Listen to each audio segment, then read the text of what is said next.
A very good evening, everyone. Welcome to the session on using formative assessments to enhance teacher effectiveness in real time. Thank you so much for spending your Saturday evening with us. We'll try to make this a very interesting and an insightful session. Before we move into the session, I'd like to introduce myself. I am Varsha Nair, and I work with the social science team in EI Cares. I have with me my friends and colleagues, Cassia and Kiran. Cassia works in the science team, and Kiran also works in the social science team.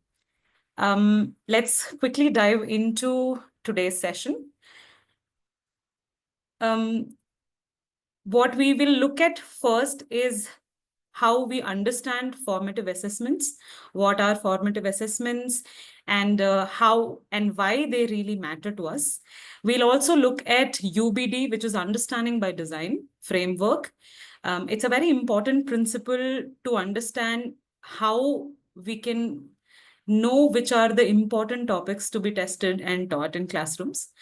Then we look at how customizing questions for students and teachers' needs will make sure that the formative assessments that we have give us the right kind of insight that we want.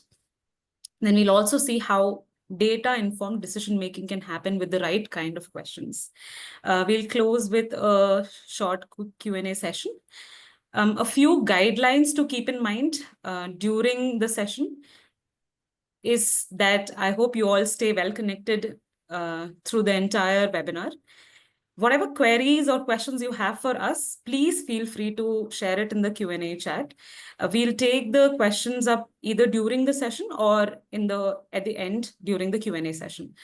We have also put up some polls. They'll come up on your screen during the session, and I'd really request all of you to please participate in them. They'll help us understand you are here with us and also help enhance your understanding. Okay.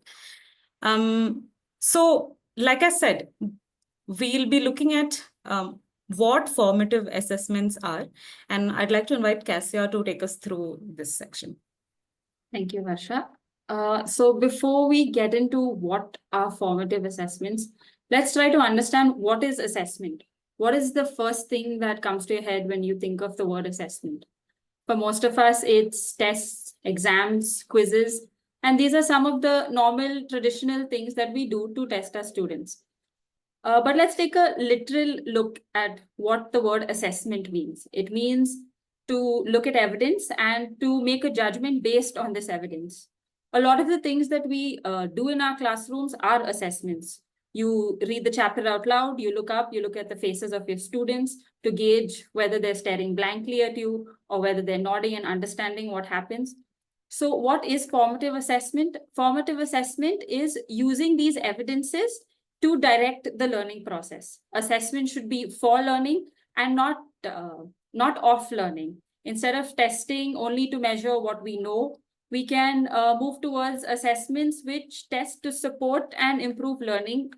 So if you look at this flowchart over here, how would you go about doing it? The first is to assess where your class is at, gather evidence about what the learner knows already, and then diagnose, analyze the results that you find out while assessing to find out where students are struggling, and then remediate your teaching methods to target these points where they are struggling.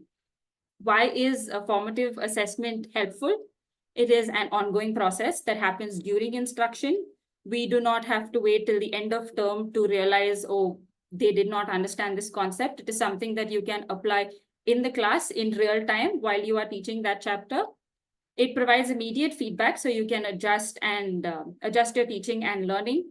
You can try one method, see if it's working, check whether gauge where your students are, and it creates this feedback loop between teacher and student, where the students give feedback, the teacher can adjust their strategies, and also the teacher giving the student feedback to show how they can overcome these struggles. It is timely and actionable. That is, you can take, it's not the end of the year where it's too late for them to understand, they're already moving to new concepts. It gives them enough time to work on a specific topic. Now that we know what formative assessment is, let's understand why, what results are we going to see. The first thing is that it empowers teachers to make informed instructional decisions, that is in real time. And yeah, based on what results their students are showing, they can make changes. It helps identify learning gaps before they widen, before the student feels like they're falling behind. Maybe you can catch the struggles earlier.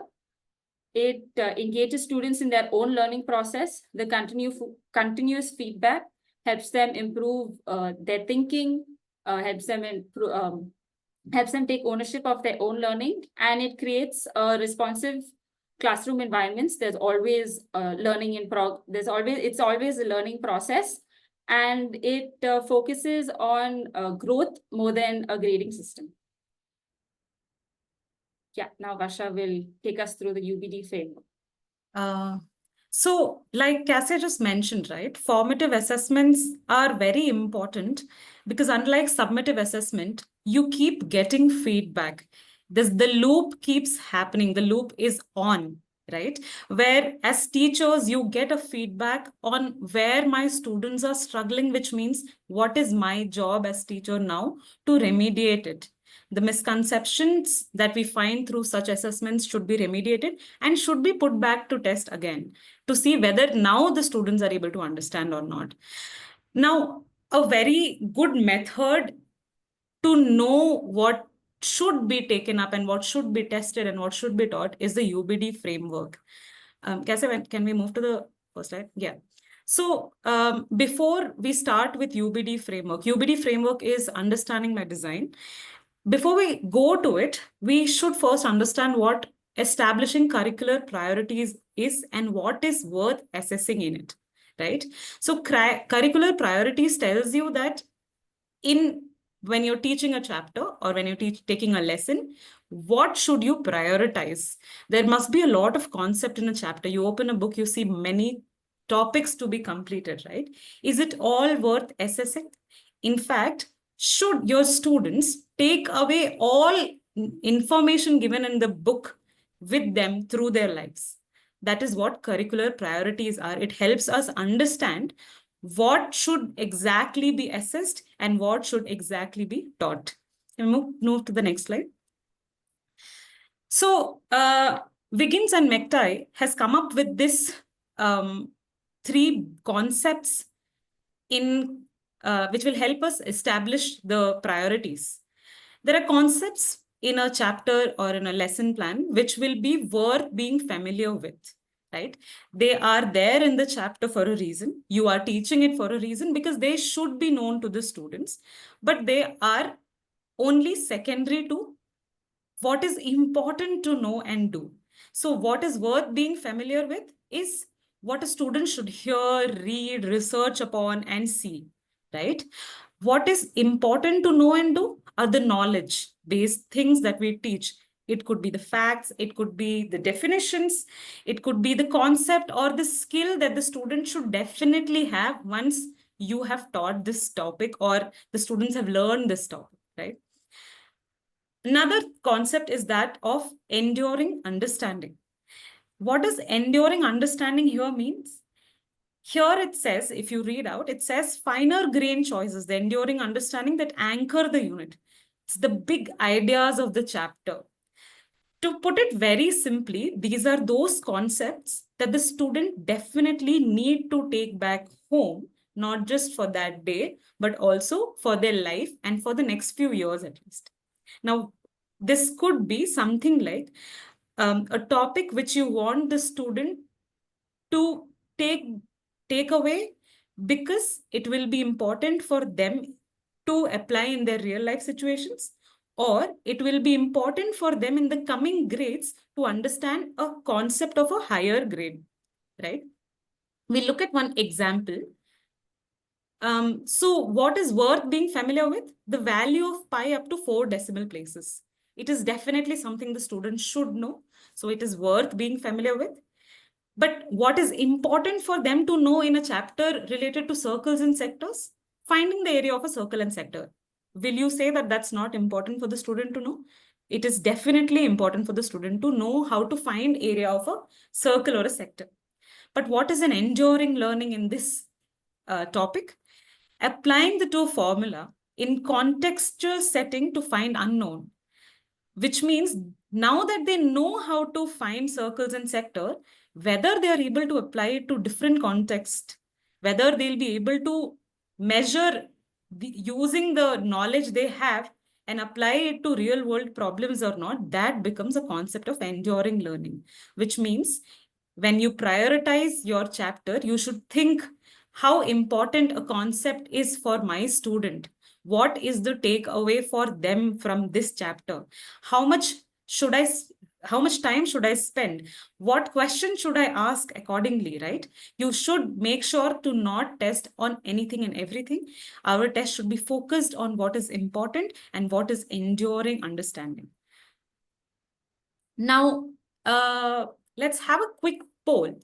So when you plan your lessons, what do you usually focus on first, right? When we plan before teaching, you can see the poll here, uh, whether it's learning outcomes or goals is what you plan first, whether it's the activity or teaching methods that you plan first, whether it's assessments or tests, or whether it's creating questions or worksheets. I'd request all of you to participate in the poll. It really helps enhance your understanding and also lets us know that whatever we are saying is reaching to you.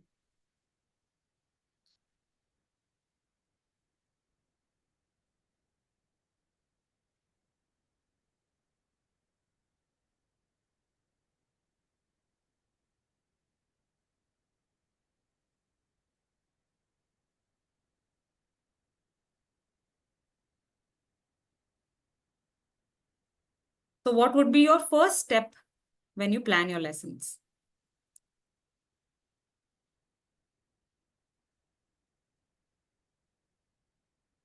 We'll have some more minutes, some more seconds.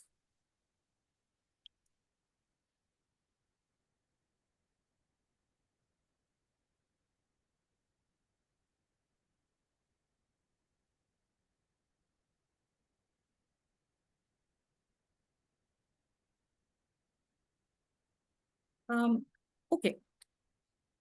So the result of the poll says that most of you, at least 71% of you think that you start with learning outcomes or goals. You're saying that when you plan your lesson, you first think of what learning outcomes or goals you should have. There are some 27% who have answered that activities and teaching methods should be first taken up. Okay, we'll look into this further. But before we move to what should actually be done, I think 71% of you agree that learning outcome should be the first step. Can you all type out what should be the next step? I know the chat option is disabled, but you can type your answers to some of the questions that we are asking on Q&A itself. What should be the next step after learning outcomes or goals? What do you think should be the next focus for you when you plan your lessons? You can type in your answers in the chat in the Q&A section. Activities, okay. Okay. Duration of lesson, planning, assessment, activities.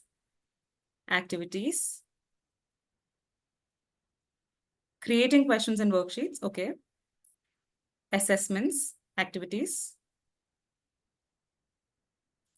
Okay. So it looks like a lot of you are saying activities, and there are also some answers that says assessments or tests. Let's look at what understanding by design principle says. Kasa, can we move to the next slide? So this is the traditional approach which is usually taken, where we prepare the topic, then we test for that topic, and then we make a student report, and we come up with a student's learning report, right? This is the traditional method, which is a topic-driven method. Why is it called a topic-driven method? Because you see that the first step in itself is to prepare for the topic and teach, This is not UBD. This is the traditional design which has been followed, right? Let's see what UBD says.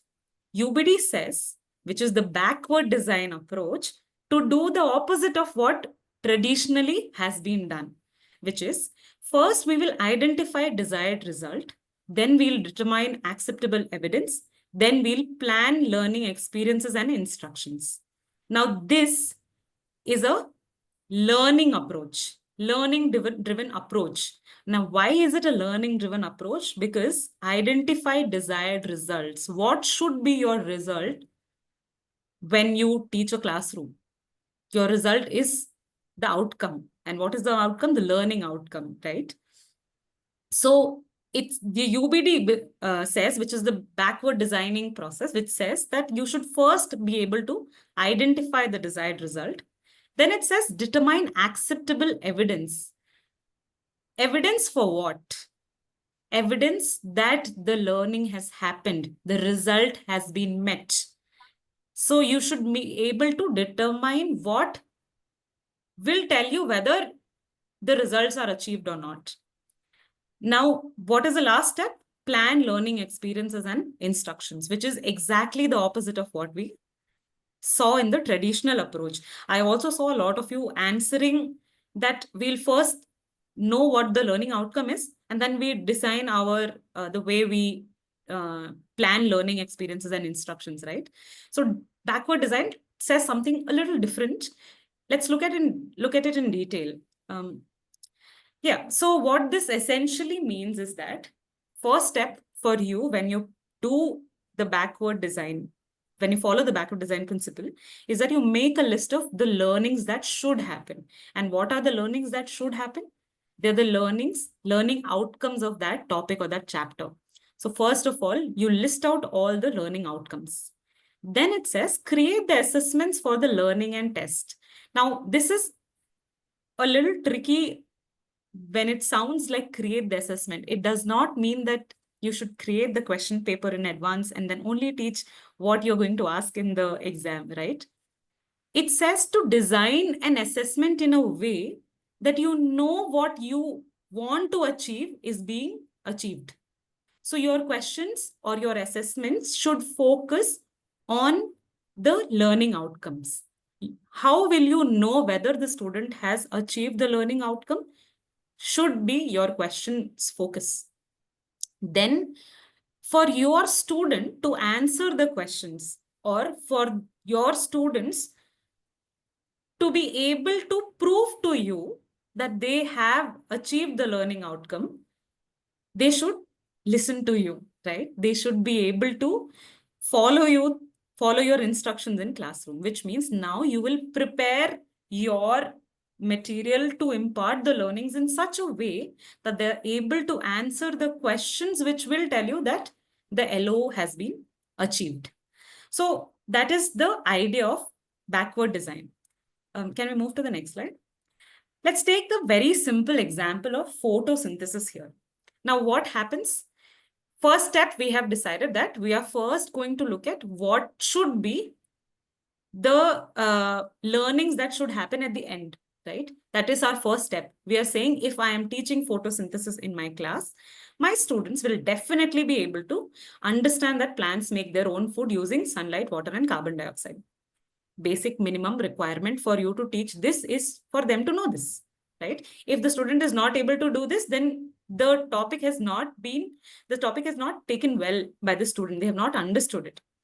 Another thing is when you're teaching photosynthesis, they should be able to explain the process using a very simple diagram.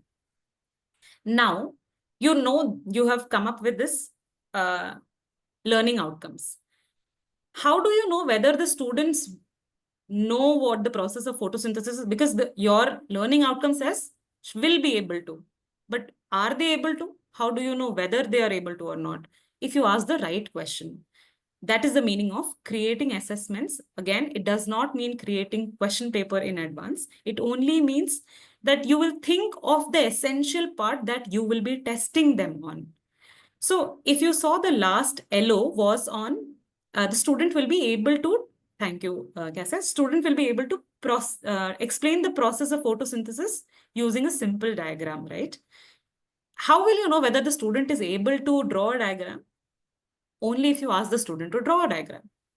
Now, if you ask the student to draw a diagram without teaching the student the diagram, will they be able to answer? No, right? So now you have to impart your learning in such a way, you have to frame your classroom work in such a way that all these three are achieved. Here, if you see, we're saying that you can show a video on photosynthesis, you can have a hands-on activity observing leaves under sunlight. We can have a group discussion using simple analogy, like for plants are like food factories. Then it also says practice drawing and labeling the process. You will not miss this. You will not miss this in the classroom if you know that our outcome finally is that my students are able to draw a well-labeled diagram. This is a very simple example to help understand the UBD framework better. Okay, now that we have understood, hopefully, the UBD framework, I want you all to take up this poll, which is asking which of the following is the evidence of student learning based on what we just covered. Which of the following will act as an evidence for students' learning? The activity used during the class, the assessments used to check understanding, or the learning outcome planned by the teacher? Which of these will you call an evidence of their learning? We'll have a minute to answer the question. Again, I would request everyone to participate in the polls.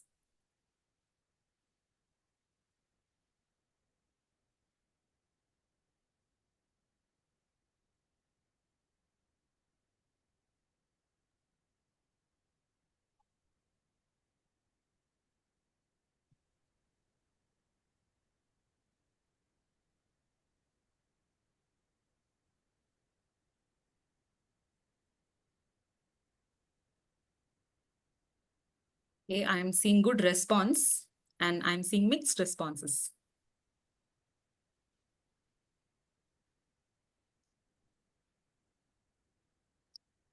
Okay, we'll close the poll. So what I see is that around 55% of you have chosen the answer B, which is assessment act as evidences of student learning, which is the correct answer. And evidence is for what? And how will you know? An evidence tells you, it makes evident for you that my students have understood. Right now, it is evident to me that 55% of you have understood what I explained in the last slides, right? So that is an evidence. This question that I just put on is an assessment for you. So an assessment is an evidence for me that 55% of the people have understood the things covered in the last slide, right? We'll move to the next section. So we saw what formative assessments are and how they are useful, what UBD is. We would also look at how we can customize our questions in a way that we are able to ask the right things at the right time so that we are able to remediate at the right time, right? I'd like Kiran to please take us through this. Yeah. Thank you, Asha. Before we dive into how customize our questions for different students' needs, first we need to understand the variety of questions that we can use in the formative assessments. Like let's explore this type of questions. The first one is diagnostic. The diagnostic will help us to check what students already know before we start teaching. The next one is comprehension check. This will show us what students are understanding while we are teaching. The third one is application. The application is nothing but the students will apply their knowledge, what they have learned in the new scenario or in the real world context. The next one is analysis. This helps the student to break down ideas and examine their relationship and they will go look in deeper. The last one is the metacognitive question. This will encourage the student to reflect on their own reflection and whatever they have learned in the process. We will look into each of these questions in detail. The first one we'll discuss about diagnostic question. Like just like an X-ray shows us what is there inside our body before we treat it. This is like just the diagnostic. Diagnostic is similar. It shows questions which helps the students what there in their mind before we start with that concept or the topic. This will help the teachers to understand what the student already know and what type of misconception they will get and what are the vocabulary things they know and what prior knowledge they'll have. According to them, we can teach this concept. Like this diagnostic test questions also, it will saves almost classroom timing. If we can say, instead of reteaching all the concept that the student already know, so we can uh, examine on what we have to explain what they don't know. For example, if we understand it better, if we take the science topic, the top chapter plants, uh, before we start the chapter plants, we can simply ask the students to draw the diagram, the label the parts of the plant and help how it survive. Some student will draw the diagram of leaves and the stems, and few students might write the uh, stems and the roots, and then the few students will also include the cellular structure of the plant. These whatever from these diagram, the teacher can understand what the students already knows, so that what should I teach in the class. Yeah. The next one is comprehension check. Comprehension check, we can compare this to the dashboard, like a teaching dashboard. When we say the dashboard, usually in the car, we'll see the current speed at the fuel level and the alerts, different alerts. Those alerts and whatever the instruction it is showing, it will help us to drive smoothly as we go on. Similarly, whatever the comprehension check questions, it gives the real-time information. While we are teaching, we can check the student understanding before we complete the chapter. To better understand this, we'll take a look at the one example here. It's a simple technique, can say. During the water cycle chapter, if we are explaining the condensation topic, uh, we can give four statements, mixing of correct and incorrect statements. We can say that we can ask the students to thumbs up for the correct answer and thumbs down for the incorrect answer. So when the students doing this activity, teachers can visually quickly look into the classroom so that the teacher can understand how many students are confused with topic and how many are understood. So the teacher can just check and explain it in a different manner. The next one is application level, application question. As the name suggests, apply. This is like a bridge, learning bridge. Like it will connect the two different things. From whatever they have learned, they will connect it to the real world or the different things. Whatever they have learned in the classroom, they will connect it to the real life scenario. How they will apply that concept in the real life scenario. Like let's discuss about with an example. If we take a concept of democracy, let's say, usually what we'll ask, what is democracy? In the question, people will ask, what is democracy? And just the student need whatever they read in the textbook, they'll just write the definition. Instead of, in the application type of question, we can ask, how would classroom decision be made differently if our class used democratic principle? This is powerful, right? Yeah. Now students need to apply what they have learned, like what is they have learned what is democracy. Then they will apply their that concept in the new situation. So this will help to students to apply whatever they learned in the classroom. The next one is analysis type question.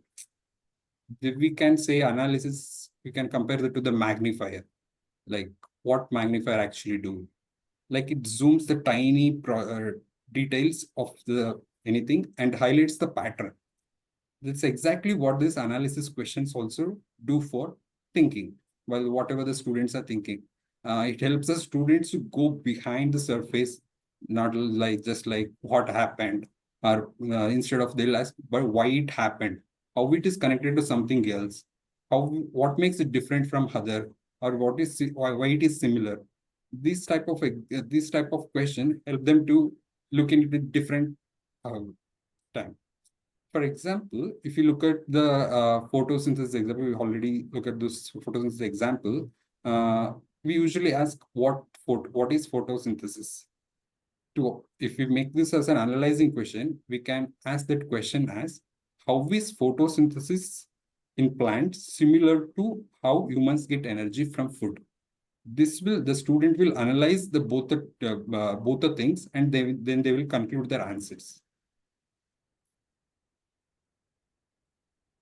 Finally, the metacognitive question.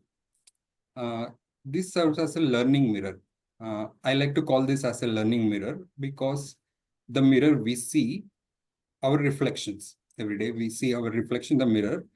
In the similar way, what metacognitive questions will do, let the student reflect on how they learn. Instead of what they learn, they will implement as how they learn, like what strategies they used and what confused them and what helped them to succeed and why they got stuck in the middle. This type of question will help the student to self-awareness of their learning. Like if we go through this example in the slide, instead of asking, did you get this answer right? We can ask the metacognitive type of questions like, what steps did you take to solve this problem? Or what strategy best works for you? And why did you use this problem? Why did you use this strategy? We can ask simply, instead of asking, why did you select this answer? This metacognitive questions helps the student to become more independent, and they'll think in a strategic way, and they will learn not just what to think, they'll learn how they can think. Yeah. Now we have understood these 5 type questions that we can use in the formative assessment. While knowing this type of question is important, but the real magic happens when we use those type of question, when we adapted them to the different level of the students according to their knowledge. Yeah. Now let us explore how this customization will help. Varsha will help with us. Okay. Before we dive into how such customization is going to help us, let's look at one more question for you. What part of a question do you think helps uncover student misconceptions or learning gaps? You can type your answers in the chat. So what do you think would be the part of the question which would help you uncover that this is the misconception that my student has? It could be, well, I don't want to give clues to the answers. Which part of the question? Well, it could be the question, the way the question is framed. It could be the skill. It could be the options. It could be anything. What do you think is the most important part? Like which one do you focus when you create a question?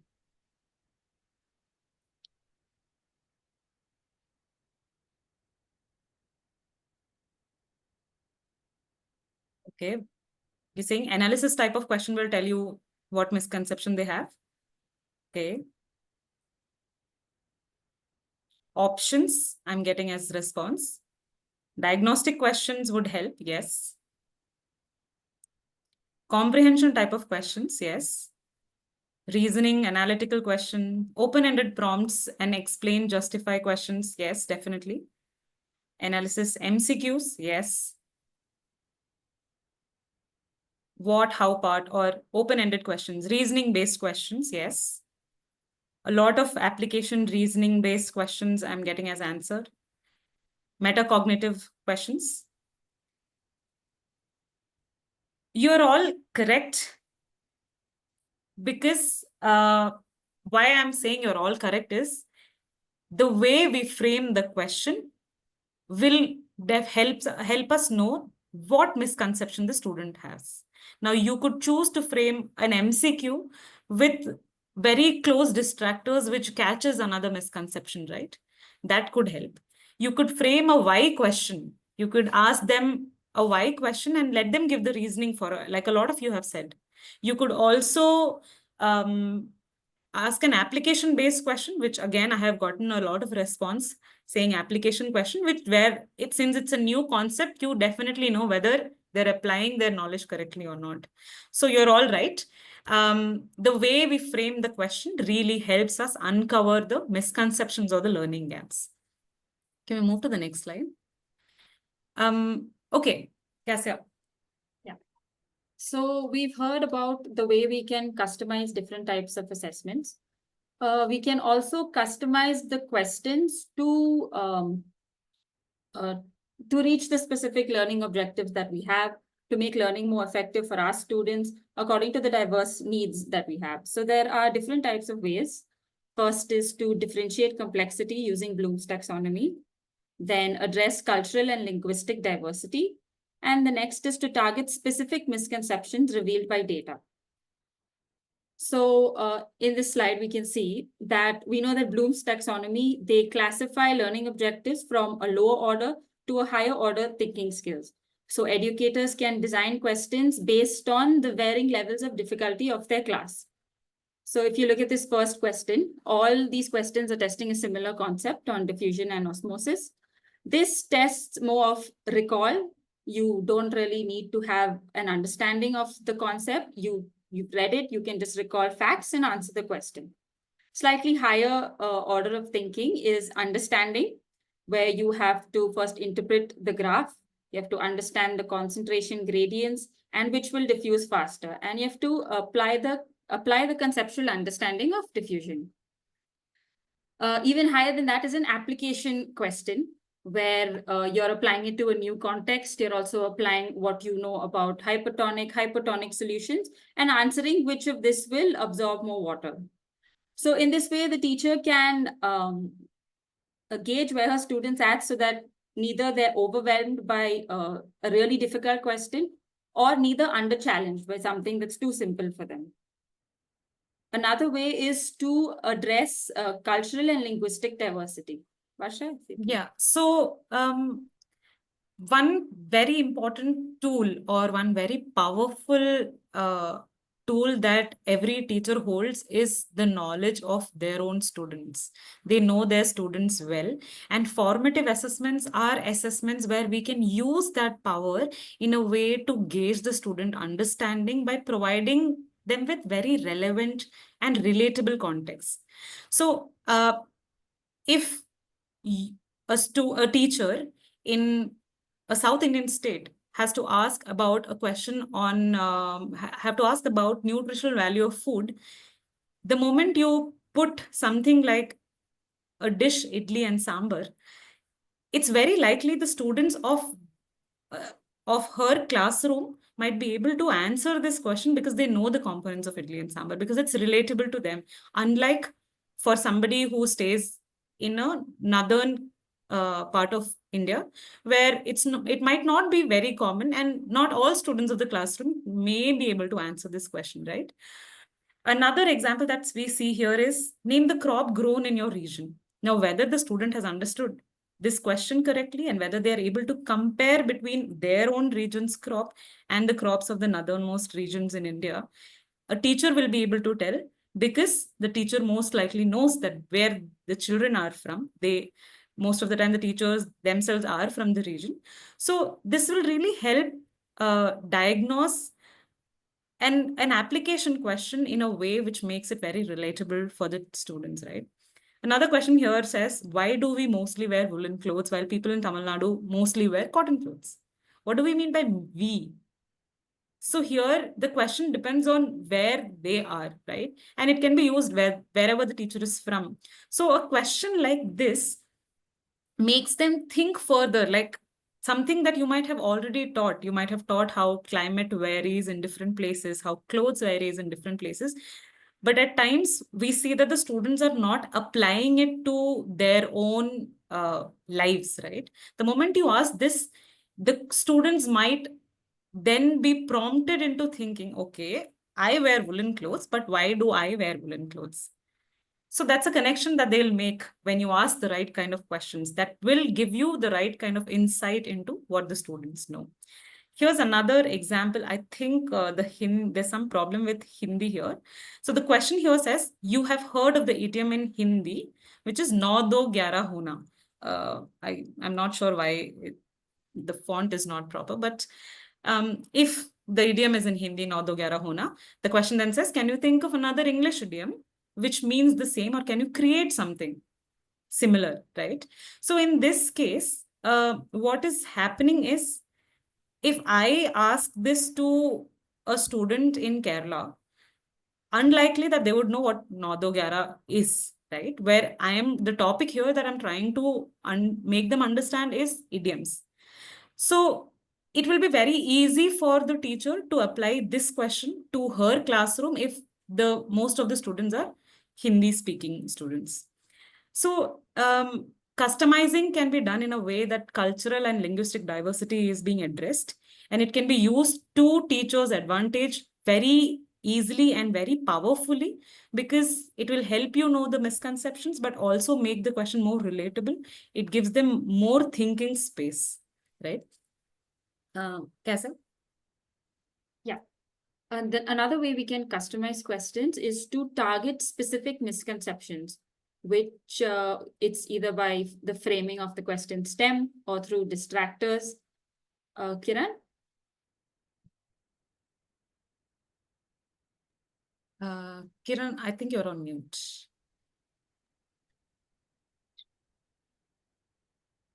Here the example is from the social science question, where the person is Sonu moves back to his village during the monsoon season.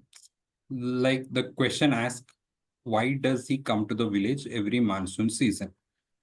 Now, if we look at the options, the correct answer is option D. To help his family in farming. Because we all know that monsoon is a peak agriculture in most part of India, in the most villages, and the extra help is required. But notice the what data is revealing here. If we consider option 3, the most of 28% of the students as chosen is the correct answer. This shows a student have a misconception of that they don't know, that they have a misconception like about the monsoon, that where it happens in India. Like majorly the monsoon affects the northeastern part of India, that the student might not have a knowledge about that thing. The student have a misconception that they want escape from the floods in Delhi. Let's look at a science question. You see, this question is a grade 5 question. The gas that we inhale through the nose while breathing is dash. The correct answer is the air from the surroundings. However, the data shows that 54% went for pure oxygen. Now, this targets a very specific misconception, maybe about the composition of air, or maybe they think that since their textbook said we need humans take in oxygen and give out carbon dioxide, that somehow the nose only takes in pure oxygen. Yeah, so this is one way where we can use data to remediate our teaching in such a way to remove these misconceptions. Let's look at a question from grade 8. When we breathe in air, some of the oxygen is used and carbon dioxide is produced. What happens to the nitrogen in the air we breathe in? See, 29% have answered the correct answer, which it comes out of the body unchanged. But again, a majority have gone for the fourth option, which is only the oxygen in air is breathed in and carbon dioxide is breathed out. Now, if you look at these two questions, both of them, the options have targeted the same misconception that we only take in oxygen. Now, if you had maybe identified this misconception in grade 5 and sort of remediated the way you thought, maybe we could have eliminated this using formative assessment, removed this misconception in grade 8 students. Cassie, I would like to add to that question.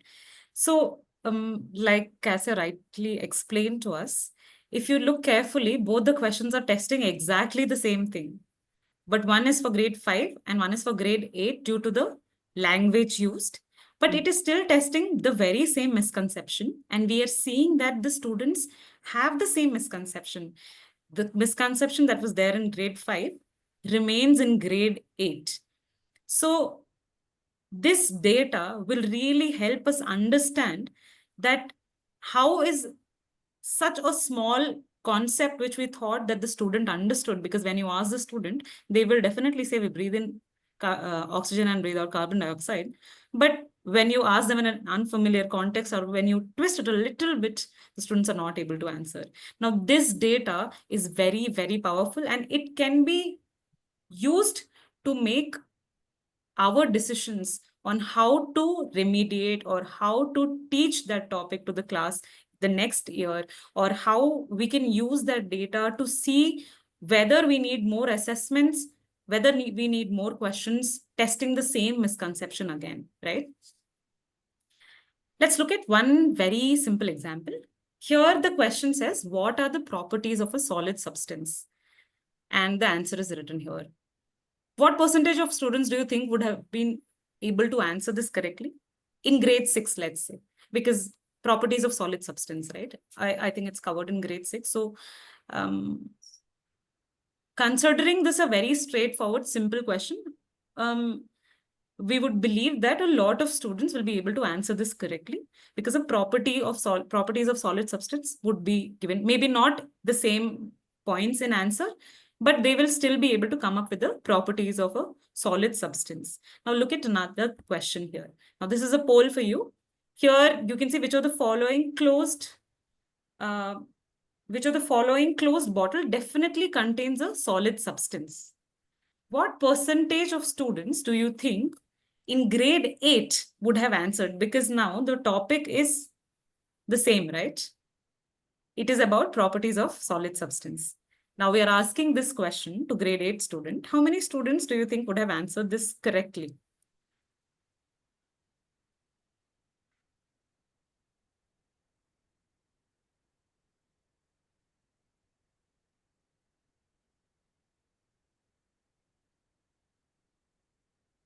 The pretty simple question, just has images, that's all. Pretty much the same question as the last question.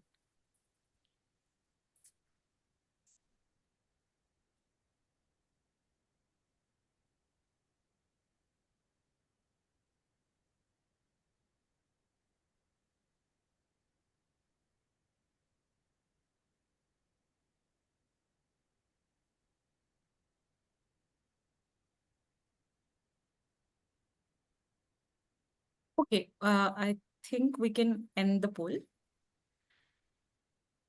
It looks like,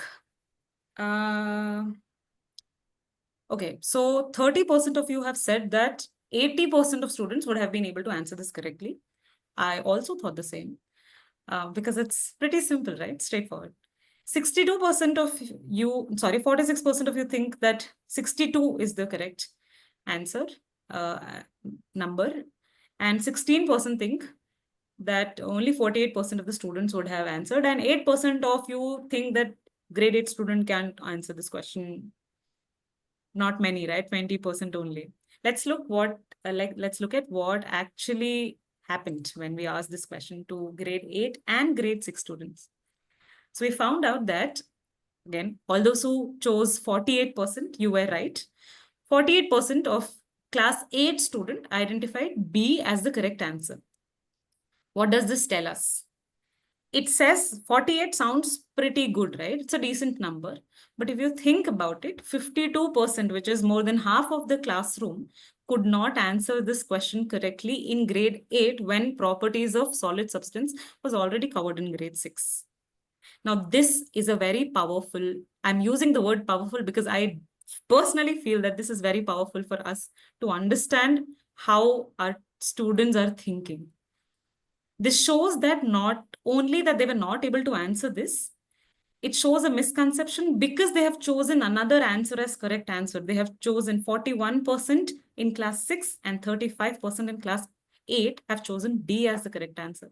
Does that tell you some misconception? Not just they do not only not know the properties of a solid substance, but looks like there's a problem in understanding properties of other substances as well. Can we move to the next slide? Here's another example. This we have shown as example in, I think, previous webinars as well. Because this is such an interesting question, whenever we talk about data, we do want to show this example because it was surprising to me that when you're asking for the shape of a triangle, we would believe that it's simple, right? Triangle has 3 sides, 3 straight sides. It's an enclosed figure, pretty straightforward, simple. But 63% of students chose option 3. Now that's kind of disheartening because they went by what a triangle usually looks like. Now we discussed about how data tells you the misconception, but what do you do with it, right? How do you know what to do with it? Once you know that the students are choosing this, when you see option 3 was chosen, not 1 or 2, the likely cause of option 3 is that it looks very much like a triangle that they're used to seeing in their textbooks. So one way to remediate it would be to ask them to look for the shapes that have the properties of the triangle, which would be triangles. So they'll find out many more triangles that they see around, right? 3 sides, 3 straight sides, an enclosed figure with 3 straight sides. You could also ask them showing multiple triangles or different shapes that might look the same, right? So that's another way to remediate, where you're saying that let them know a triangle or rectangle can be too thin. So show them different types of triangles for them to well familiarize that, okay, my triangle does not always have to look the cute equilateral triangle that we see in books when we talk about triangles, right? It could be different shapes like we just saw. You can also ask them to classify, right? We can ask them with non-examples. So this looks like a triangle, but is it a triangle? Tell me the properties and see whether all properties match or not. So all of these questions that we get insights from should be remediated. We will find how to remediate based on the most wrong answer also that they're choosing. You can ask your questions in the Q&A tab. You need not wait for the end of the session. We will take it up as and when we are talking. So please put down your questions that you have for us in the Q&A tab. Okay. What you see on your screen right now is a student report generated in EI Cares. So when a student takes EI Cares paper, they get this report, which is shared by the student and shared for the student and the parents. What does this tell you? Now like I said, we spoke about what questions we see, the data we saw in questions, how different options gave different misconception came out.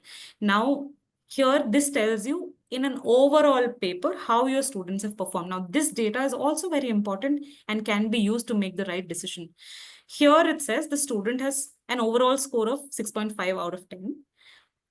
They're performing well in procedural or knowledge-based question, but understanding not so much, not as much as they are in knowledge-based question. Now, this is an insight that the parents can use or a student can use. And this can also become a talking point for the teachers to discuss during the PTM, that maybe we should now focus on developing an analysis skill or an application skill. Your child is able to remember everything, but need to apply that knowledge, right? So this becomes this is also data that can be used to have a talking point, to make adjustment in classroom teaching methods, to make adjustment in your assessments.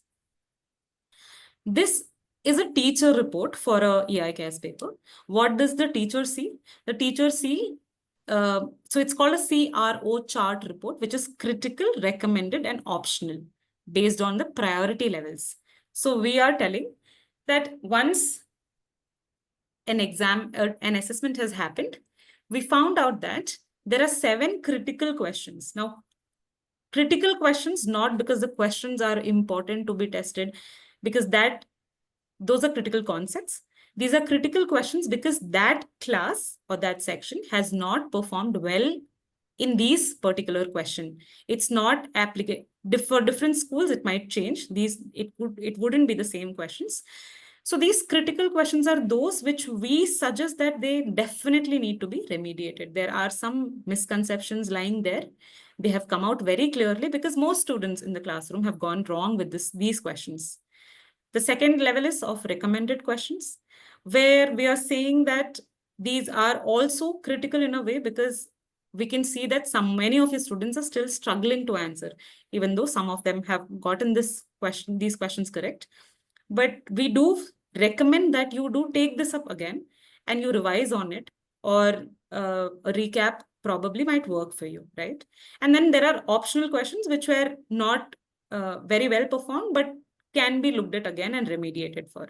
So this is what a teacher gets. And this report will tell you exactly which question or which misconception we need to remediate on, so that the gap that might, like we saw, right, the gap that was formed in grade 5 is not carried over to grade 8. This again is a batch report or an HOD or a principal report, where it shows how the teacher would have performed section wise. Now, why do we need to know this?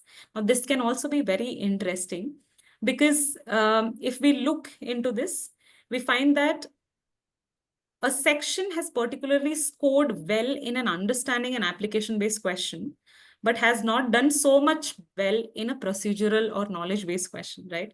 Now, that's an interesting insight to look at, where now you know that section A should now be trained in more procedural questions, and other grades, like for example, section C, should definitely look into more application and understanding based question, and we should try to see where the misconception lies. This is again the critical, recommended, and optional question report for the principal.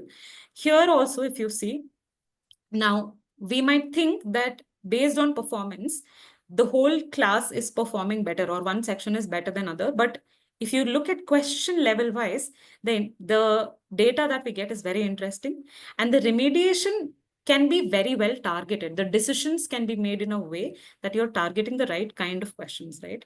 So here if you look at it, question number 18 is critical for all three sections, but question 1 is not critical for section B, but A and C still, it is critical for them. Now there's something different that is happening probably in section B. So we should relook at it, and we should try to remediate it only maybe in section A and C and not in B. It need not be remediated in B. So these are the kind of insights we get through the reports, and the data becomes so much important for us, so that all the gaps that we see in learning can be remediated at the right moment. And formative assessments, the best part about formative assessments is that it will help you. The students are with you on this, so you can keep assessing them and diagnosing their misconception. Now we'll quickly summarize. What did we see? We saw that effective formative assessment is integrated, not added on. So it's not summative assessment. It is an integration where the loop is on and you're working on it continuously. UBD principles to guide meaningful question design. We are testing only what is important. We're teaching what is important. Customization addresses both students and teachers' need. Very powerful tools to make sure that the kids are understanding and your students are also there's no misconception left in them. Question should elicit evidence of understanding. Every time you create a question, what evidence does it give you? Why are you testing this? Should be your question to yourself every time you create a question. And real-time data enables responsive teaching. Our teaching should be in response to these diagnoses, right? We put them to test. So the next step should be to enable and to make sure that we are giving a response to these evidences that we got, and we should try to remediate them. Okay, we can look at some questions.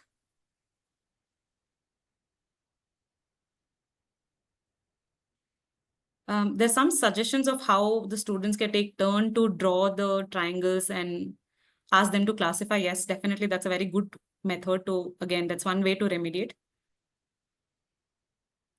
Okay, Bhavna ma'am has said, students of grade 5 say pizza slice as a triangle as they visualize it. Yeah. So whether it's a triangle or not, that's a very interesting question because it looks like a triangle, but one side is curved, right? So that's a very like fun way to explain to them the way they know. Um,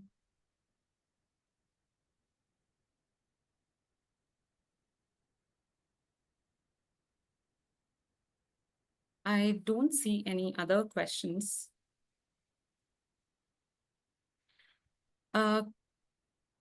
Ma'am, for slides, this recording will be available on our website, so you can check that.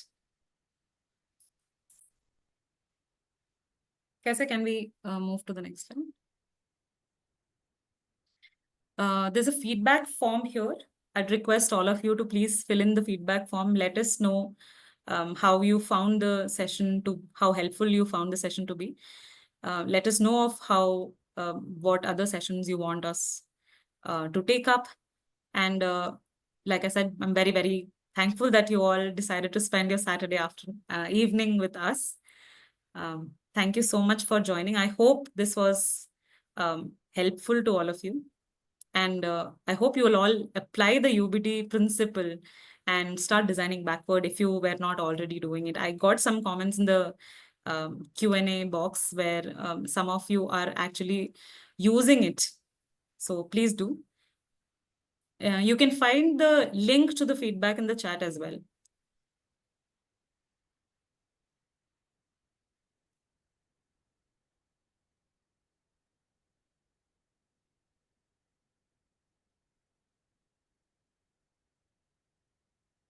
There's a question, do role plays come in formative assessment?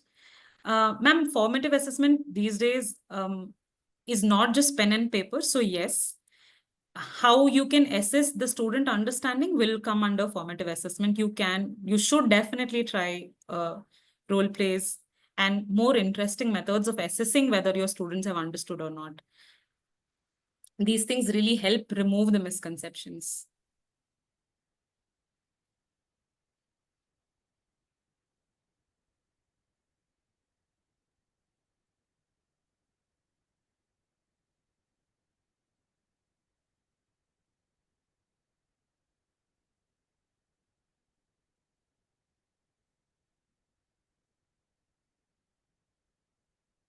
Okay, I think we can close the session. Thank you all so much for joining.